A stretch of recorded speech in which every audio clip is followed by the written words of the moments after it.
আম্মা জান খাদিজা রাদিয়াল্লাহু তাআলা আনহা মাঝে মাঝে বিশ্ব নবী সাল্লাল্লাহু আলাইহি ওয়াসাল্লামকে আম্মা জান খাদিজা রাদিয়াল্লাহু তাআলা আনহা আমার নবীজিকে জড়িয়ে ধরে মাঝে মাঝে কান্না করতেন। ইয়া রাসূলুল্লাহ, ইয়া হাবিবাল্লাহ, ওগো আল্লাহর নবী, আমার তো বড় ভয় হয়। আপনি তো বলেছেন আল কবরু রাউযাতুম মিন রিয়াজিল জান্নাহ, কবরটা কারো কারো জন্য জান্নাতের বাগান হবে, আবার কবরটা কারো কারো জন্য জাহান্নামের গর্ত হয়ে যাবে। ইয়া রাসূলুল্লাহ, ইয়া হাবিবাল্লাহ, আমি খাদিজা তো জানি না আমার কবরটা জান্নাতের টুকরা হবে নাকি জাহান্নামের গর্ত হবে। ইয়া রাসূলুল্লাহ, ইয়া হাবিবাল্লাহ, আমার বড় ভয় হয়। আল্লাহ নবীজিকে জড়ায় ধরে আম্মা জান একদিন হাউমাউ করে কান্না শুরু করে দিয়েছে।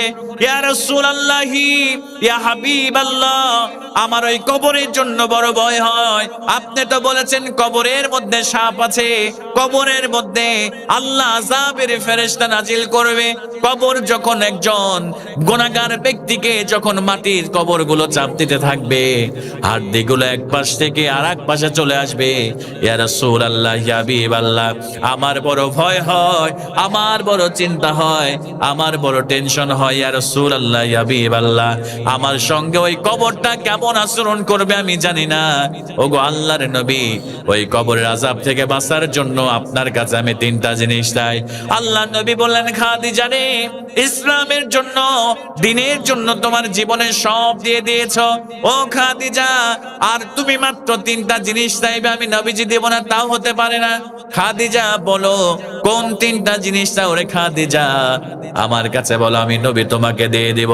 এবার আম্মা জান খাদিজা রাদিয়াল্লাহু তাআলা না বললেন, ইয়া রাসূলুল্লাহ, ইয়া হাবিবাল্লাহ, এক নম্বরে যেটা আপনার কাছে চাইবো সেইটা হলো ওই কবরের আযাব থেকে বাঁচার জন্য আমি খাদিজা আপনার কাছে এক নম্বরে যেটা চাইবো, ইয়া রাসূলুল্লাহ, ইয়া হাবিবাল্লাহ, আপনি ওই আপনার জুব্বা মুবারক দিয়া আমি খাদিজার কাফনের কাপড় আপনি বানায় দিবেন, যাতে করে ফেরেশতারা আপনার জুব্বা যখন দেখবে আযাবের ফেরেশতারা আমি খাদিজার কবরে আর আযাব দেবে না। জোরে বলেন আল্লাহু আকবার। এবার আম্মা জান খাদিজাকে বললেন, খাদিজা চিন্তা করো না, আমার জুব্বা দিয়ে তোমার কাফনের কাপড় আমি বানাই দিব।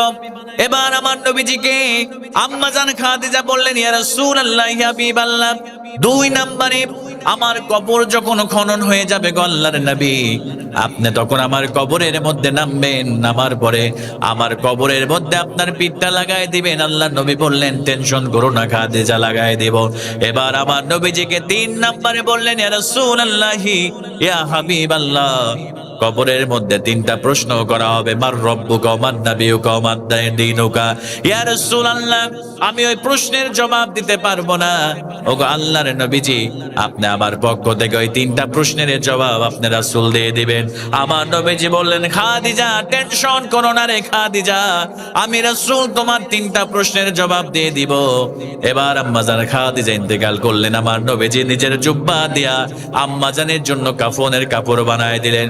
আমার প্রিয় ভাইরা ভালো করে লক্ষ্য করেন, শুধু তাই নয়, এবার আমার নবীজি কবর খনন করা শেষ করে আমার নবীজি কবরের মধ্যে নামলেন, নামার পরে পিঠটা লাগাই দিলেন। এবার বিশ্ব নবী সাল্লাল্লাহু আলাইহি ওয়াসাল্লাম এবার তিনি কি করলেন, কবরের পাশে দাঁড়িয়ে আছেন, সমস্ত সাহাবায়ে কেরাম চলে গেলেন।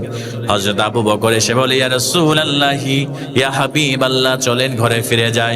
ইয়া রাসূলুল্লাহ, চলেন বাড়িতে ফিরে যাই। আমার নবীজি বললেন, ও আমার সাহাবীরা, তোমরা বাড়িতে ফিরে যাও। আমার খাদিজাকে আমি কথা দিয়েছি, আমার খাদিজাকে আমি তার কবরে তিনটা প্রশ্নের জবাব আমি রাসূল দিয়ে দিব। আমার নবীজি দাঁড়িয়ে আছেন, বিকেল করে সন্ধ্যা প্রায় হয়ে যায়। এবার আল্লাহ রাব্বুল আলামিন জিবরিল আমিন আলাইহিস সালাতু ওয়াস সালামকে পাঠিয়ে দিয়ে বললেন, যাও জিবরাইল, আমার নবীজিকে তুমি সংবাদটা দিয়ে দাও। ইয়া রাসূলুল্লাহ, ইয়া হাবিবাল্লাহ, আমার নবীজিকে জানায় দাও আমি আমার খাদিজার উপরে এত খুশি হয়েছি, আমি আল্লাহ আমার খাদিজার আমলগুলোকে এত পছন্দ করেছি। আমার নবীজির সেই সালামে আমার নবীজির প্রশ্নের জবাব দেওয়ার প্রয়োজন নাই। আমি আল্লাহ আরশে আজিম থেকে আমি খাদিজার প্রশ্নের জবাব আমি আল্লাহ রাব্বুল আলামিন দিয়ে দিয়েছি। জোরে বলেন আল্লাহু আকবার।